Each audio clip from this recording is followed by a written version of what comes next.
La parole est à Monsieur Valéry Stix.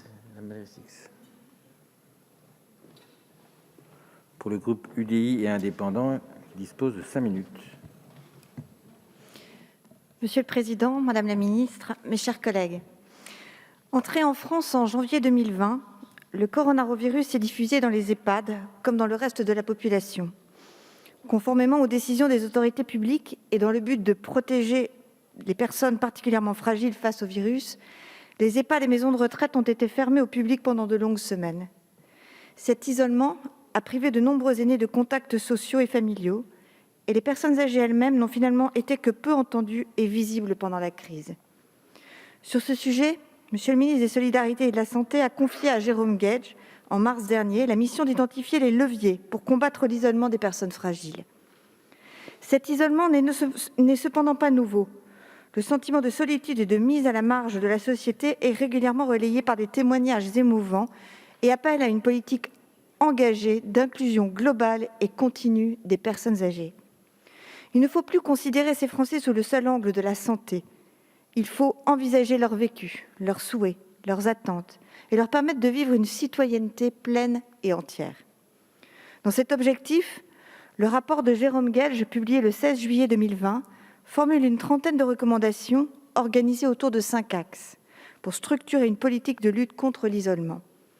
Il propose des mesures telles que jumeler les EHPAD avec des écoles ou des clubs sportifs, financer des équipements numériques, généraliser l'organisation de solidarité de voisinage, ou encore mettre en place des lignes téléphoniques départementales d'écoute, de soutien psychologique et d'orientation sociale.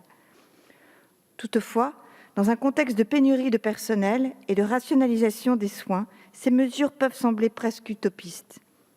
Ainsi, Madame la Ministre, je souhaite vous interroger sur un thème central, celui des ratios d'effectifs.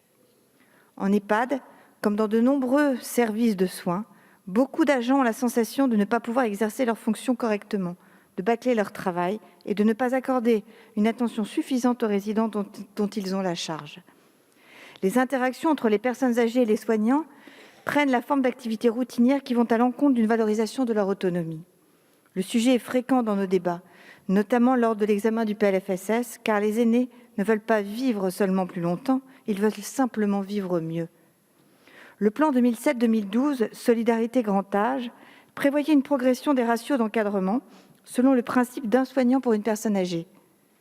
Les objectifs affichés à ce jour sont loin d'être atteints, puisque, selon la dernière étude de l'adresse, le ratio d'encadrement était de 0,6 en 2017.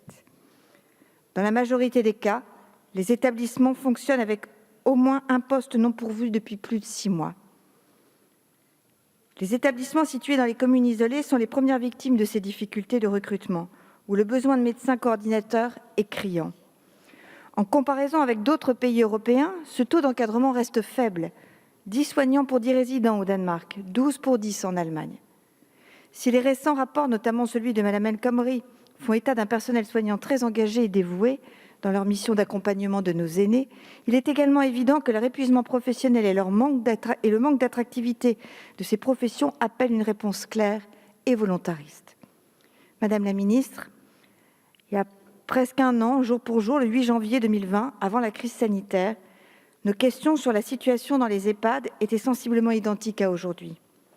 Ainsi, pouvez-vous nous apporter des éléments de précision quant au calendrier du projet de loi Grand Âge et Autonomie et nous indiquer quels efforts seront apportés à la question des effectifs? Tous les acteurs du secteur sont dans cette attente et dans l'attente de ce texte qui revêt aujourd'hui un caractère d'urgence absolue. Je vous remercie. Merci, mes chers collègues.